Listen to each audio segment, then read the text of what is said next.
todo esto referente y yo ahora me estoy viendo. Ya jóvenes. Entonces,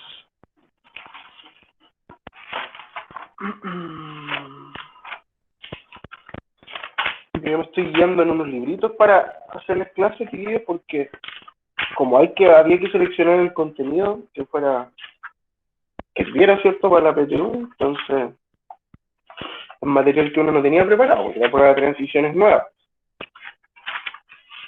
Así que estamos utilizando unos libros de docencia de preuniversitario para hacer clases. Ya. Dice, entonces, el páncreas, dame un segundito.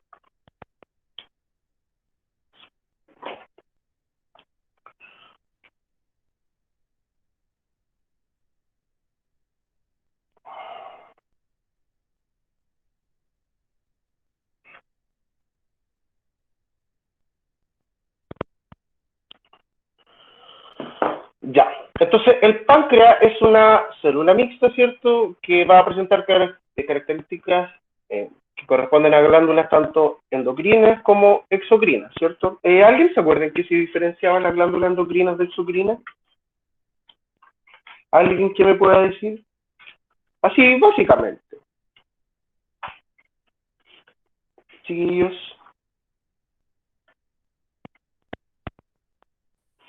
Se refiere a Las que las que glándulas están adentro o afuera, pero no sé exactamente qué.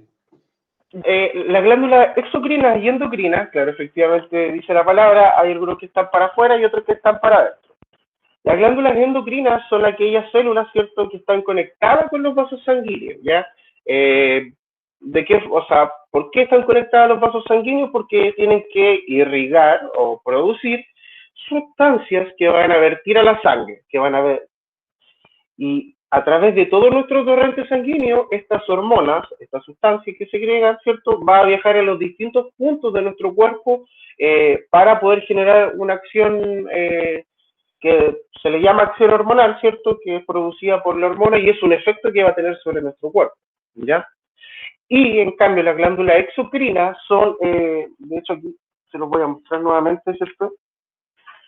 Son especies de hendiduras, si ustedes se fijan acá, es una especie de hendidura que produce las sustancias en las células interior, a esto se le denomina como, es una glándula que está al interior de las células, que no está conectada directamente con el torrente sanguíneo, pero que segrega sustancias al exterior para llegar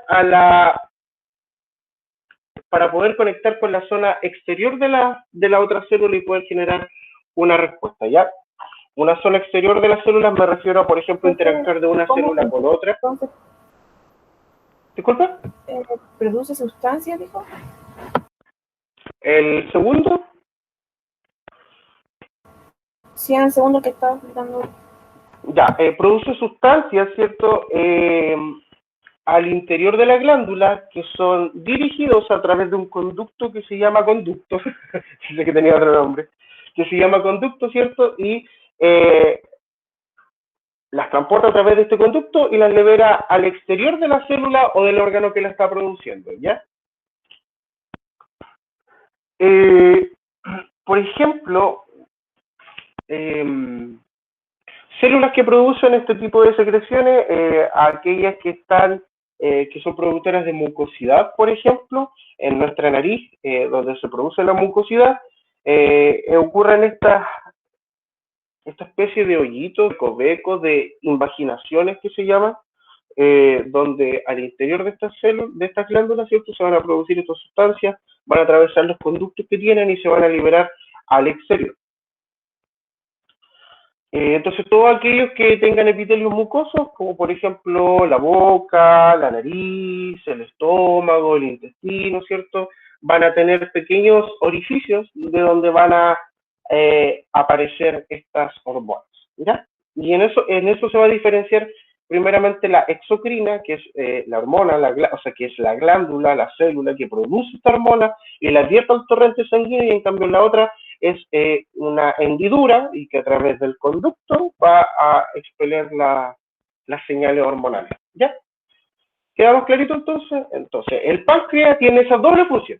Tiene la función de vertir su sustancia al torrente sanguíneo y tiene función de verter también las sustancias al exterior de estas células, ¿ya? En su función exocrina va a producir enzimas digestivas que van a formar parte del jugo pancreático, el cual se vierte hacia el intestino a través del conducto pancreático. Entonces, en este caso, ¿ven, cierto? En el exocrina no participa el torrente sanguíneo, sino que estas sustancias, ¿cierto? Van a salir de estas invaginaciones, de estas, no sé cómo llamarlo, a ver aquí el libro que lo llama como, es una glándula que está de manera interna. Entonces sí lo vamos a definir, ya como una glándula interna. Entonces, la función exocrina del páncreas va a ser que esta glándula interna, ¿cierto? Se cree que esta sustancia haya a través del conducto pancreático con finalidad de llegar al intestino. Entonces, las células endocrinas del páncreas se hallan dispuestas en agrupaciones de islotes que se denominan como islotes de Langerhans, ¿ya? Estas células es como, ¿a qué se refiere con islote? Que, por ejemplo, hay un sector del páncreas que se encarga de lo endocrino y otro de lo exocrino. A pesar de ser el mismo órgano y de ser las mismas células, la agrupación de esas células determina funciones distintas. ¿Qué funciones distintas? Que una porción, una sección del páncreas sea endocrino y la otra exocrina. Estos van a contener distintos tipos de células que van a secretar hormonas distintas. Por ejemplo, las células beta van a secretar insulina y las células alfa van a secretar glucagón. Mientras que las células sigma, ese signo creo que se dice sigma, secretan somatostatina, mientras que las células restantes secretan otro tipo de péptidos, ¿ya? ¿Qué es lo importante de esta imagen? Dice, primero que todo, la insulina va a secretar una respuesta en aumento a la cantidad de glucosa circulante en la sangre, ¿ya? El nivel de glicemia en nuestro cuerpo, ya lo habíamos visto la semana pasada, ¿cierto? Calcula o nos va a decir como los niveles de glucosa o de azúcar que hay en nuestra sangre. Frente a esta situación van a haber dos respuestas. Una, si es que hay mucha cantidad de azúcar o hay muy poca cantidad de azúcar. ¿De qué va a depender? Eso me lo van a contar ustedes en sus tareas, ¿ya? Su efecto, bueno, la insulina, el efecto de la insulina es hipoglicemiante, es decir, facilita el ingreso y utilización de glucosa en las células, lo que disminuye los niveles de glucosa sanguínea. La glucosa, ¿cierto?, se va a nuestro torrente sanguíneo y desde ahí es absorbida por todas las células de nuestro cuerpo. ¿Por qué necesitan absorber glucosa las células de nuestro cuerpo? ¿Alguien sabe por qué? ¿Alguien que me diga por qué?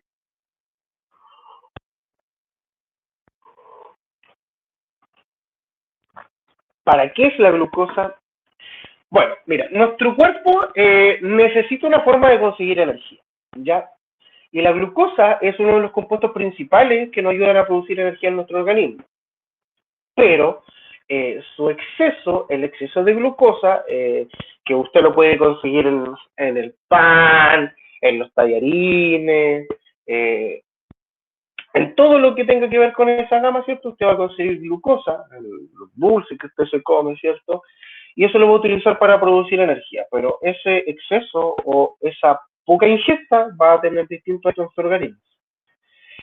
Además, la insulina va a estimular el almacenamiento de glucosa en forma de glucógeno en las células musculares y hepatocitos. Ya las células musculares y los hepatocitos necesitan el glucógeno para producir los movimientos y las acciones, por ejemplo, la contracción muscular.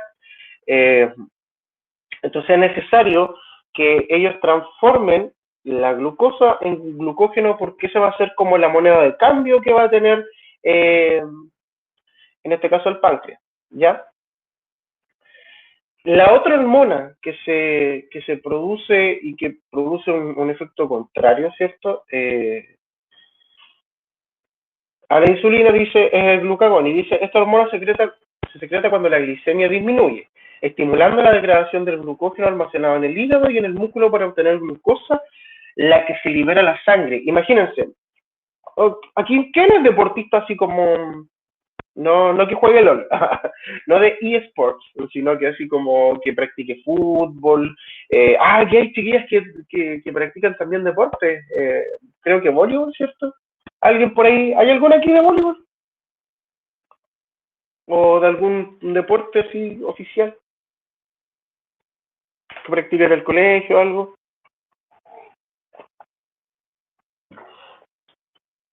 No, no.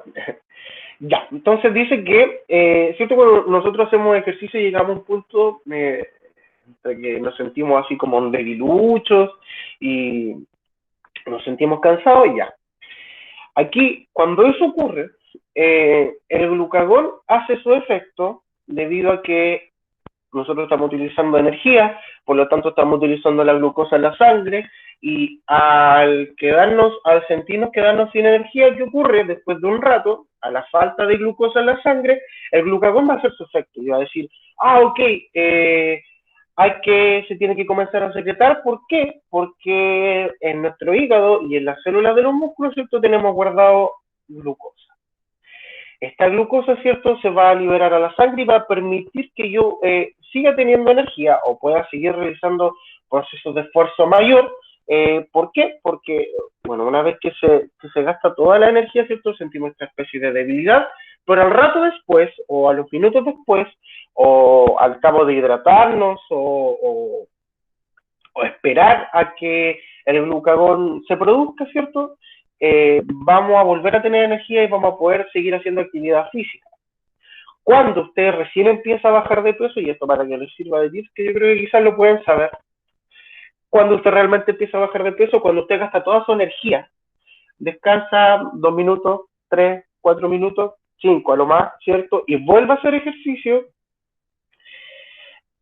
ahí usted está produciendo glucagón, utilizando la glucosa que está guardada en el hígado y en los músculos para producir mayor energía y usted pueda seguir realizando ejercicio, y al mismo tiempo para este quizás exceso de glucógeno que está almacenado en el hígado, por ejemplo, sea eliminado, para que así puede, por ejemplo, haber un exceso de glucógeno. Si usted tiene una enfermedad en el páncreas, por ejemplo, puede usted almacenar una cantidad excesiva de glucógeno y eso le puede aumentar los niveles de diabetes. Bueno, hay dos tipos de diabetes tipo 1 y tipo 2, que lo vamos a ver más adelante, qué caracteriza cada uno. Y finalmente, contrario a la insulina, el glucagón tiene un efecto hiperglicemiante, y que esto va a permitir que aumente la concentración de glucosa circular. ¿Por qué? Ya lo dije anteriormente, ¿cierto? Se mete en el hígado, se mete en las células musculares para liberar esta glucosa y así permitir que la concentración en la sangre aumente y usted pueda tener una mayor energía. Y por eso también es importante hacer ejercicio, porque si nosotros tenemos un exceso de glucosa guardada en distintas partes de nuestro cuerpo, eso nos produce, bueno, y aparte que nos produce la diabetes como principal enfermedad y que es mortífera, ya una vez la mira así como a huevo, así, o no sé, pues mi abuela, por ejemplo, tiene diabetes, y yo nunca, no sé, me di cuenta que era una enfermedad grave y que ella tenía que tratársela hasta cuando ya la estudié, cuando llegué a la universidad.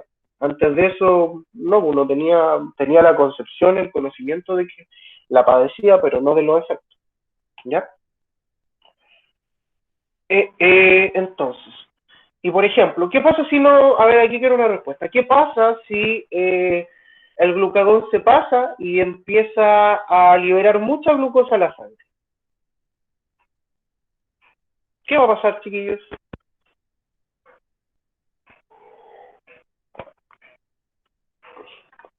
Sí que me salí de la clase, parece, ¿o no? Yo vi que habían como 17 conectados.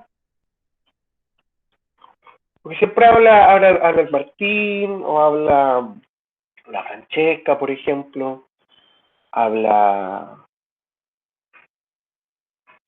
varios más. Entonces, ya, ¿qué pasaría si el glucagón se pasa, produce una cantidad excesiva de glucosa que sacó tanto del hígado como de las células musculares? ¿Qué va a pasar con nuestro organismo? ¿Qué acción o qué respuesta va a producir nuestro organismo frente a eso? frente a ese aumento? Diabetes, profe. Pero es que eso, por ejemplo, eso se produce debido a un aumento o una cantidad alta, pero como progresivamente, o sea, Entonces, sin un dejar golpe de usted. azúcar. Disculpe. Si es de un momento a otro, entonces solo un golpe de azúcar.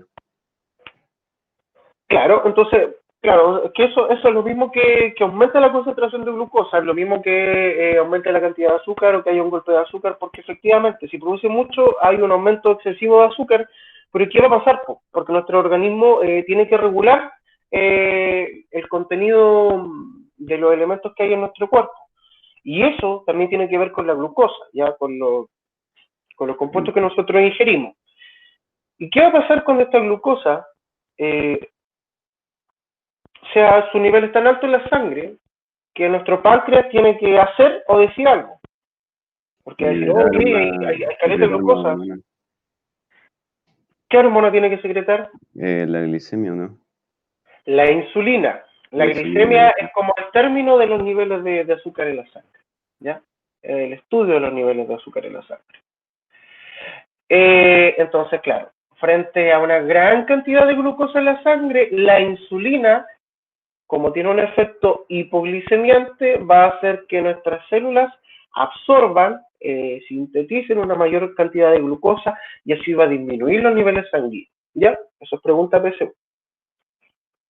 Sorry que le haya dado un poquito mucho con el tema de la glicemia, pero quiero saber si es que les quedó claro, si es que hay alguna duda. Porque estos fijo, son por lo menos 2 o 3 preguntas PSU. Solo esto. ¿Ya? O les pueden poner un esquema así similar al que les estoy mostrando. En la prueba, de hecho, creo que del 2017, aparece un esquema así. No aparece con los dibujitos, solo aparece con los nombres, pero bastante parecido. Entonces mi pregunta es si es que queda un poco claro. Que por qué, a ver, miren, vamos a ver. Por ejemplo,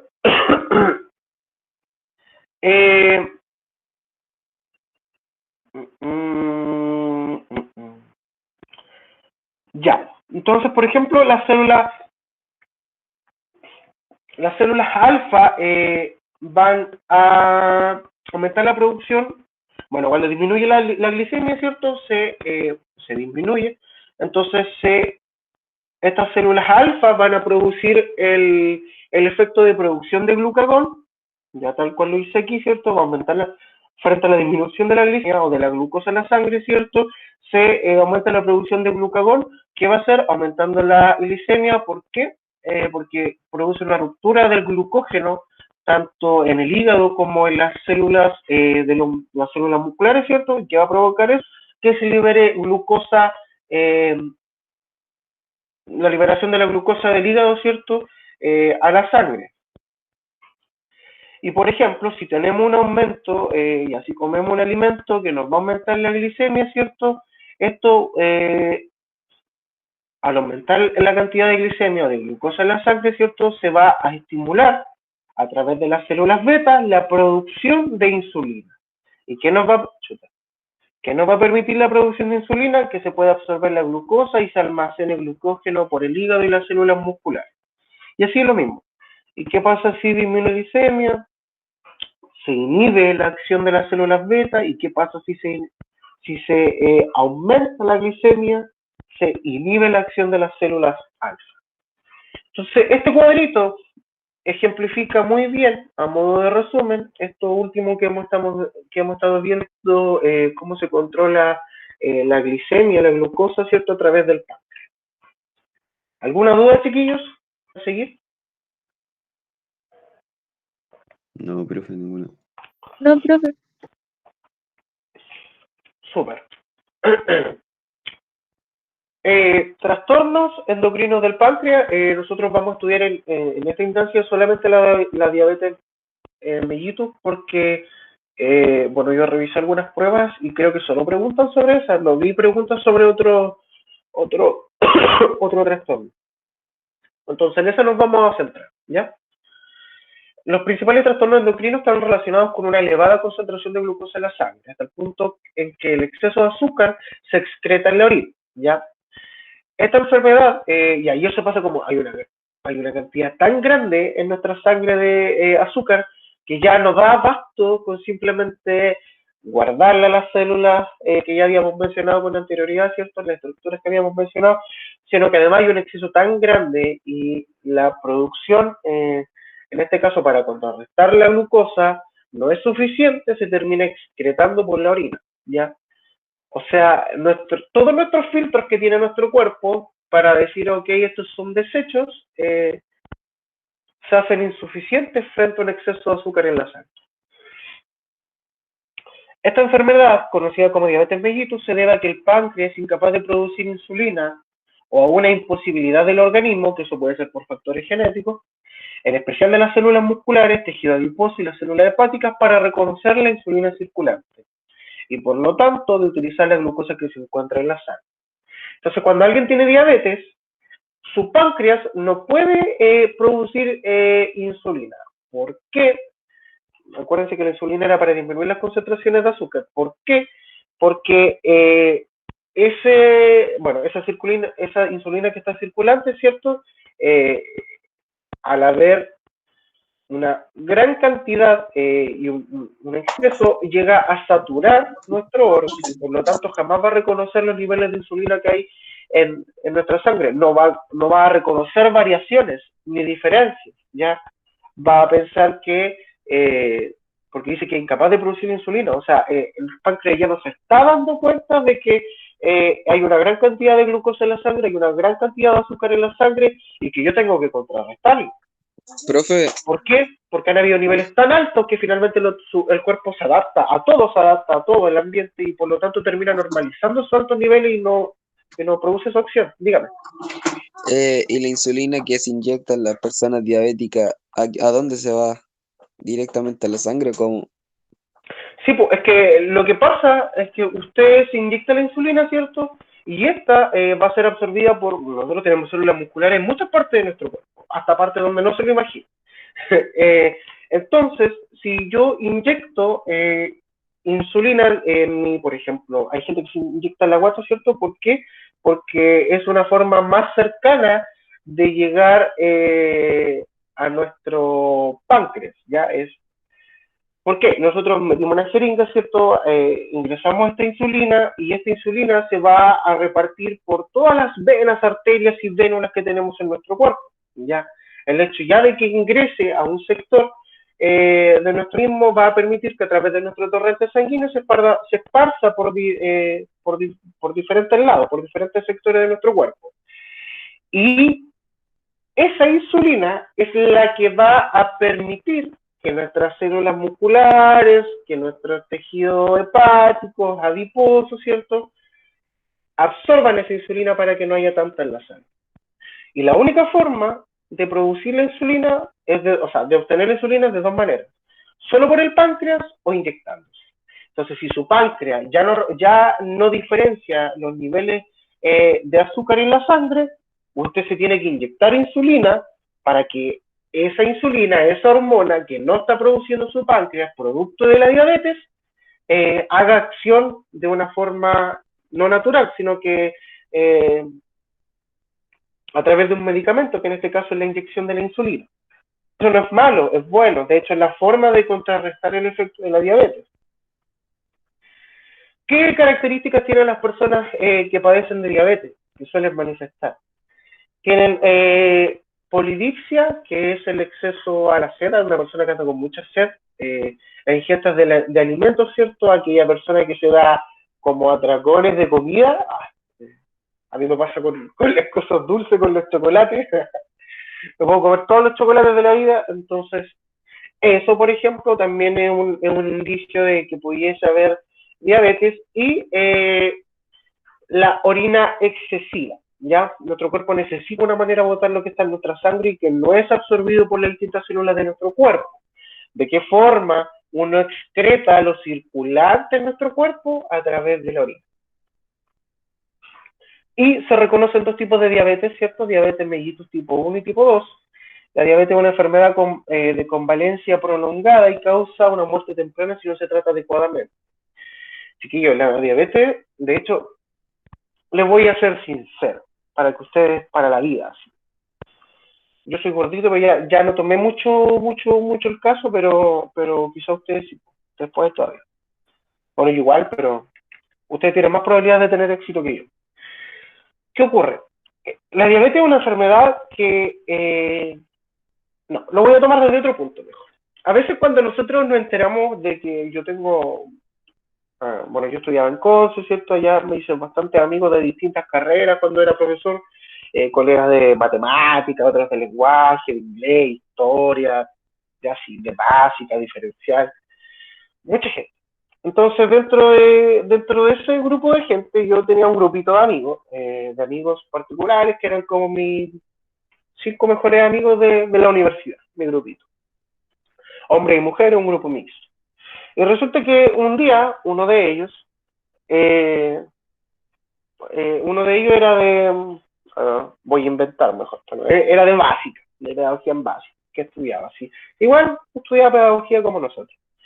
Y nosotros éramos como 3 de biología de ese grupito, uno de matemática, otro de básica, y mi amigo nos cuenta que se había contagiado de VIH, ya que estaba sufriendo del síndrome de inmunodeficiencia adquirida. O sea, él no quería que pasara a síndrome a SIDA directamente porque ya es la expresión directa de la enfermedad y es muy difícil volver a un estadio anterior si usted padece de SIDA. Usted puede tener el virus en su cuerpo, controlarlo, tenerlo en cantidades ínfimas y eso permite que usted no lo transmita. Usted puede, al estar indetectable, tomándose su medicación y cuidándose, usted puede no transmitir la enfermedad. Entonces cuando nos contó eso, él, claro, se afectó mucho porque era una situación en particular, ¿cierto? No es grato para nadie sufrir de una enfermedad de esa manera, que además se adquiere. No creo que él se haya estado inyectando cosas ni prestándose a la jeringa. Tampoco sabía yo que fuera diabético o algo. Entonces, lo más probable es que haya sido por una relación sexual, ¿cierto? Que es como el foco de transmisión del VIH-Sida. Cuando él nos contó eso, nosotros ya igual, sí, pues, obviamente nos dio pena, pero ahí entramos a explicar y a contar lo que nosotros, para lo que nos forman. Chiquillos, en la actualidad, en la vida, sufrir de diabetes es una de las peores enfermedades que pueden haber. Peor peor que tener VIH, peor que tener SIDA. ¿Por qué? Ya, el SIDA es como casi como una etapa terminal, entonces podría decir VIH. ¿Por qué? Porque si usted se contagia de VIH, usted va, se toma su pastilla, inicia su tratamiento, al cabo de 3 o 4 meses va a pasar a ser indetectable, ¿cierto? Su sistema inmune va a estar reforzado, a pesar que va a tener la información genética del virus, pero no va a expresar las enfermedades debido a que va a estar inactivo, que es como una especie de estar dormido. Entonces nosotros le explicábamos eso, que si es que él se trataba y seguía tomándose su pastilla, él podía llegar a ser indetectable, inclusive tener relaciones sin protección y no contagiar a nadie, porque hasta ese punto se llega, de hecho, cuando uno se cuida. Pero no así la diabetes. Y nosotros le decíamos, oye, no decía el nombre, pero oye, amigo, oye, amigo, es peor tener diabetes que tener VIH. ¿Por qué? Porque uno, es una enfermedad que una vez que se te expresa, ya al igual que jamás desaparece.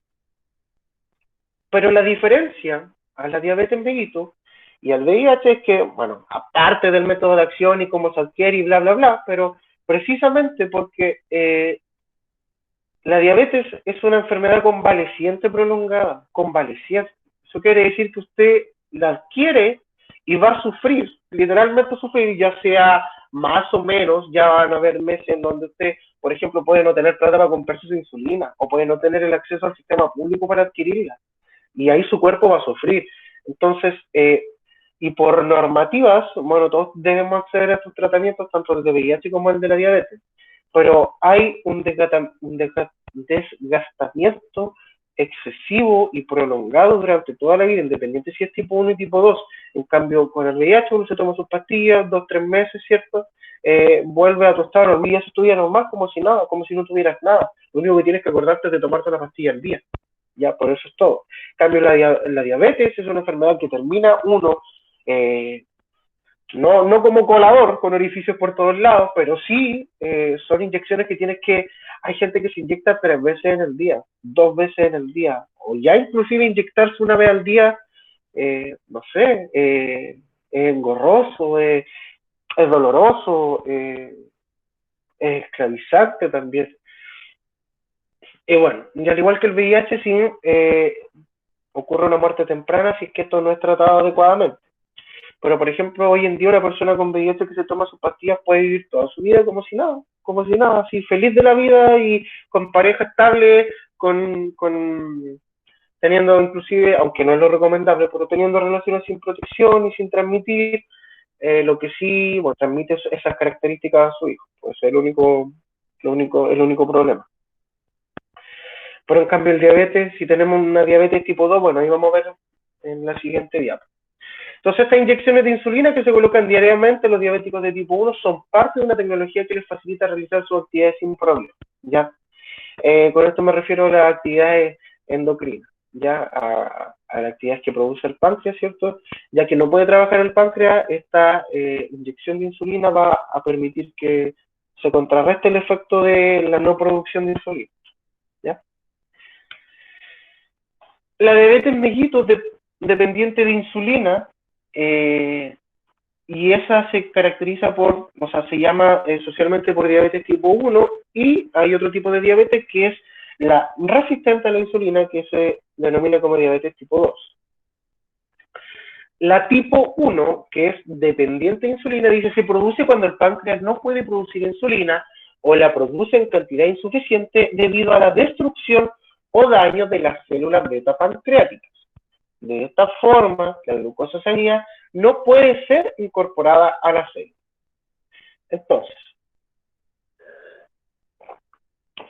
el páncreas, ¿cierto? No está produciendo insulina, y si no hay insulina, no puede ser incorporada a la célula, pues no existe. O sea, está esta celulita, ¿cierto? Con su receptor pequeñito, pero si no hay la insulina, porque no es secretada por las beta pancreáticas, por las células beta pancreáticas, las células del páncreas, no va a ocurrir el efecto que quiere lograr. Entonces ya, la de tipo 1 es cuando no se produce insulina. La tipo 2, ¿qué dice? Se produce cuando el páncreas secreta insulina normalmente, pero los receptores de insulina de los tejidos blancos no son capaces de detectarla, y por lo tanto las células no incorporan la glucosa disponible. Entonces, cuando uno tiene diabetes tipo 2, tenemos nuestro páncreas bueno, ¿cierto? Se secreta la insulina, pero en este caso, nuestros diferentes tejidos de nuestro cuerpo no logran incorporar esta glucosa a nuestro cuerpo. Entonces, por ejemplo, si hay un... Después voy a dar el ejemplo. Características de la diabetes tipo 1, que es dependiente de insulina. El desarrollo por lo general ocurre antes de los 35 años, ¿ya? O sea, chiquillos, mi edad, que yo tengo 18, y ustedes igual, yo y ustedes somos el foco principal para que nos tenemos que cuidar de la diabetes. Y, por ejemplo, si sus padres, sus familias tienen, yo creo que igual pueden tener como casi la misma edad mía. Yo tengo 25, no, sus padres tienen que tener como 35. Ya, claro, entonces como dentro de ese rango de edad aproximadamente, o posterior, desde los 35 en adelante o después de los 40, ¿cierto? También son propensos a sufrir el diabetes tipo 2. Si usted no ha sufrido el diabetes tipo 1, puede ser foco de sufrir del diabetes tipo 2, ¿ya? ¿Usted puede desarrollar ambas diabetes? Sí. Y de verdad que eso sería horrible. ¿Por qué? Porque además de no producir insulina, su cuerpo no tiene receptores de insulina. Entonces ahí son 2 inyecciones que se tienen que tratar. ¿Cuáles inyecciones? Me lo van a contar ustedes.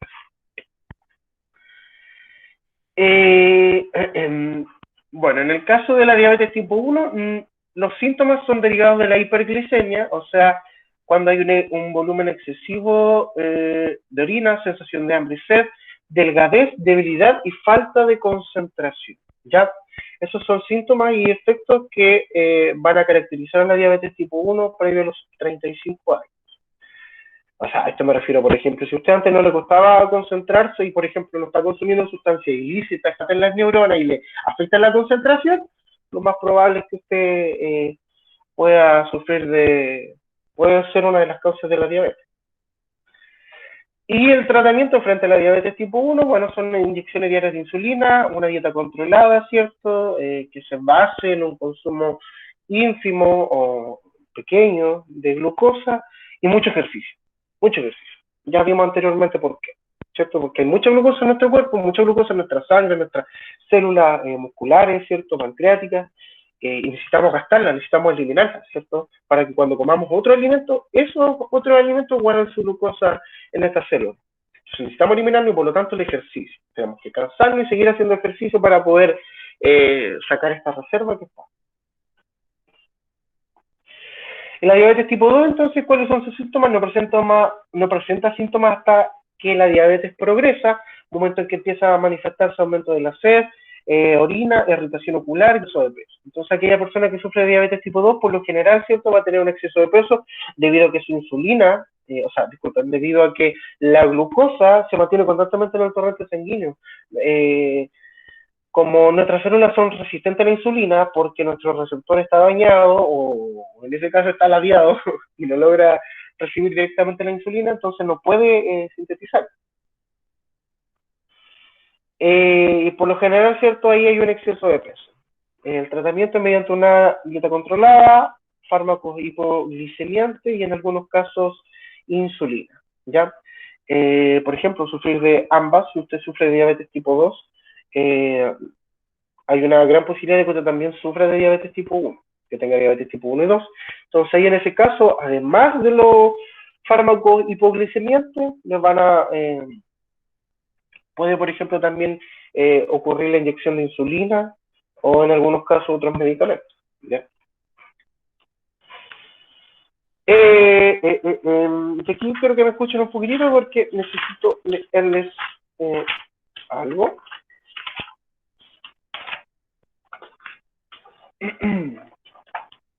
Efecto de otras hormonas en la glicemia. La mantención de un nivel adecuado de glucosa en la sangre es fundamental para el correcto funcionamiento de nuestro organismo. Y como hablamos anteriormente, ¿cierto? La glicemia está regulada principalmente, la glicemia, o sea, los niveles de azúcar en la sangre, está controlada principalmente por dos hormonas, que son la insulina y el glucagón. Sin embargo, ante una falta de glucosa en la sangre, las hormonas adrenalina y cortisol, que serían la 3 y la 4 que ustedes pueden ver acá, también van a contribuir a aumentar la glicemia, ¿ya? Falta azúcar en la sangre, quienes van a contribuir a la absorción de azúcar, por lo tanto el aumento de la glicemia van a ser dos otras hormonas, que son la adrenalina y el cortisol. Entonces, como ustedes se dan cuenta, ¿cierto? La insulina va a cumplir una función de disminuir la concentración de glucosa, de modo que desempeña un rol mucho más determinante en la mantención de la glicemia normal de nuestro cuerpo. O sea, básicamente la insulina va a ser quien es como la top one acá, la que mantiene los niveles de sangre, o sea, los niveles de azúcar en la sangre. Ya, la insulina es la mejor, la mejor. No sé cómo decirlo, como algún referente que para ustedes sea el mejor de la vida, ¿quién es? A ver, díganme, algún referente. John Wick. John Wayne. Johnny Sins. Ya, por ejemplo, Johnny Sins, ya que es su ídolo máximo, él vendría siendo la insulina de su cuerpo. ¿Ya? Bueno, aquí básicamente vamos a ver cómo accionan estas hormonas, por ejemplo, en la regulación de la glicemia, esto que les nombré que también participa. Ya, número 1, estamos acá en el páncreas, ¿cierto? A ver, estamos acá, número 1, síganme el cursor, dice, cuando disminuye la glicemia, las células alfa del páncreas van a secretar el glucagón, ¿cierto? Van a secretar glucagón, y esta hormona va a estimular la descomposición del glucógeno en glucosa. Recuerden que el glucógeno estaba contenido en las células musculares y en las células pancreáticas. Sí, por las células pancreáticas. Y va a estimular la absorción de la glucosa por parte de los tejidos. Además, me confundí, chiquillos, sorry. Esta hormona estimula la descomposición del glucógeno en glucosa y su posterior liberación desde el hígado hacia el torrente sanguíneo. Del hígado, disculpa. Entonces, se va a estimular la liberación de se transforma, ¿cierto?, el glucógeno en glucosa, y esta glucosa, ¿cierto?, se va a liberar desde el hígado hacia el torrente sanguíneo. Recordar que nuestro órgano, este órgano de acá, ¿cierto?, tiene una doble función, tanto exocrina como endocrina. Ya, entonces posteriormente, cuando las concentraciones de glucosa aumentan, o sea, cuando la glicemia aumenta, ¿cierto?, las células beta del páncreas van a secretar insulina y van a estimular la absorción de la glucosa por parte de los tejidos. Eso es algo que ya habíamos visto con anterioridad. Además, esta hormona promueve el almacenamiento de glucosa en el hígado, células musculares y tejidos adiposos. Ya, entonces la insulina va a permitir que se almacene esta glucosa en el hígado, en las células musculares, ¿cierto? Y el glucagón va a convertir este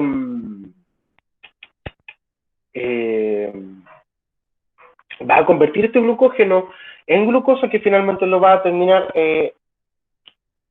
secretando hacia el torrente sanguíneo. ¿En qué participa la adrenalina?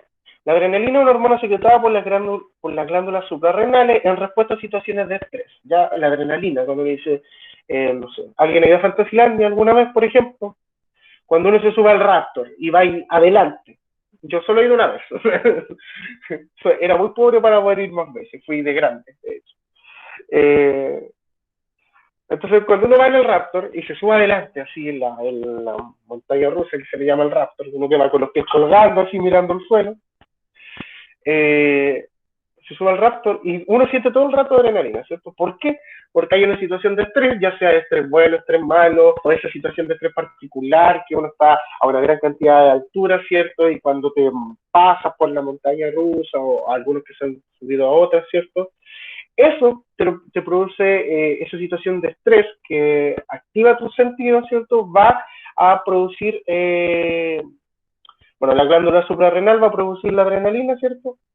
¿Y de qué forma va a actuar respecto a nuestro tema que nos compete, que es la regulación de la glicemia en la sangre? Que va a actuar elevando las concentraciones de glucosa en la sangre e inhibiendo la acción de la insulina.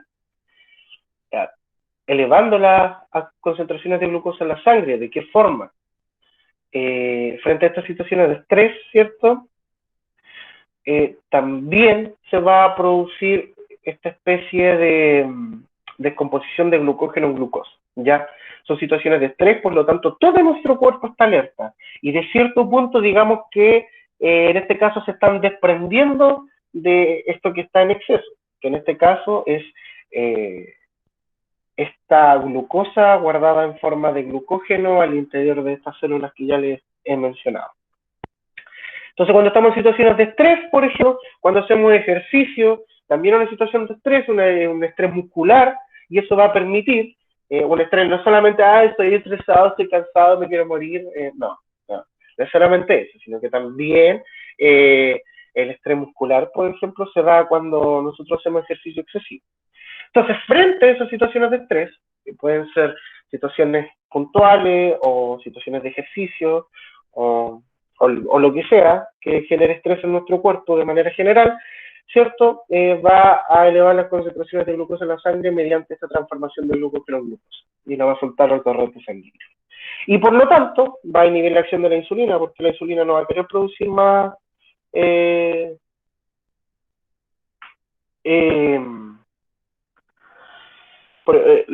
dice, actúa elevando las concentraciones de glucosa en la sangre e inhibiendo la acción de la insulina. Entonces, por ejemplo, aumentan la concentración de glucosa en la sangre y por lo tanto no se va a seguir almacenando este glucógeno glucosa en estas células que ya les mencioné. ¿Por qué? Porque esta situación de estrés La adrenalina hace que se desprenda y que transforme este glucógeno en glucosa. Entonces ya lo está transformando de glucógeno en glucosa. Y a menos que nosotros volvamos a un estado normal, que dejemos esta situación de estrés, no vamos a volver otra vez a guardar glucosa en forma de glucógeno, ¿ya? Y finalmente el cortisol dice que es una hormona secretada por la glándula suprarrenal también, ¿cierto? Que se produce en respuesta al estrés y a niveles bajos de glucosa en la sangre. Por ejemplo, el cortisol también nos permitiría frente a situaciones de estrés, ¿cierto? Y, al igual que el anterior, a niveles bajos de concentración de glucosa, el aumento del azúcar en la sangre. Ya, entonces, si ustedes se dan cuenta, ¿cuántos mecanismos tenemos para producir glucosa en nuestra sangre y cuántos para eliminarla o contrarrestar o equilibrar la cantidad de glucosa?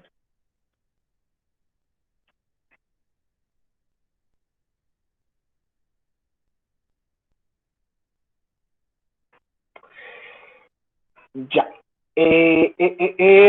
Finalmente, chiquillos, quiero que le saquen una fotito a esto, a esta actividad. ¿Por qué? Porque ya estamos en la hora, entonces yo sé que tienen clase, y yo igual tengo más clases.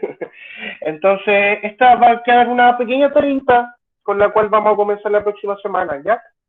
La hacen, son 3 preguntitas, pueden hacerla ahora mismo si quieren, pero por favor lleguen con la tarita la próxima semana. Ya les mostré la tarea que les voy a mandar hoy. Bueno, la próxima semana que vamos a ver, la próxima clase del día lunes, vamos a ver los distintos trastornos hormonales, más trastornos hormonales, glándulas tiroides, glándulas suprarrenales. Y esto que está acá va a ser el día lunes, y el mini ensayo número 2, que tiene que ver con esta parte del curso, que va a ser el viernes en horario de clase. ¿Ya? ¿Me contestan en la lista, por favor, chiquillos? Se vuelve tóxica, circulante y puede provocar daños neurológicos. Sí, muy gracias, no había visto cuál es la diferencia entre la diabetes tipo 1 y tipo 2, grande muchito, qué grande. ¿Cuál es la diferencia entre la diabetes tipo 1 y tipo 2? Que resolvimos el tiro las dudas, ¿o no? ¿O las dejamos para el inicio de la próxima clase? Voy a pasar asistencia primero y resolvimos las dudas al comienzo de la próxima clase. Ya voy a dejar anotaditas sus preguntas.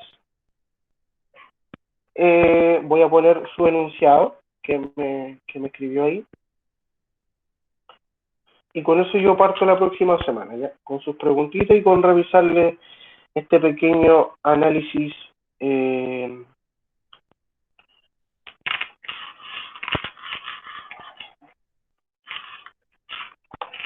Si me dan un segundito.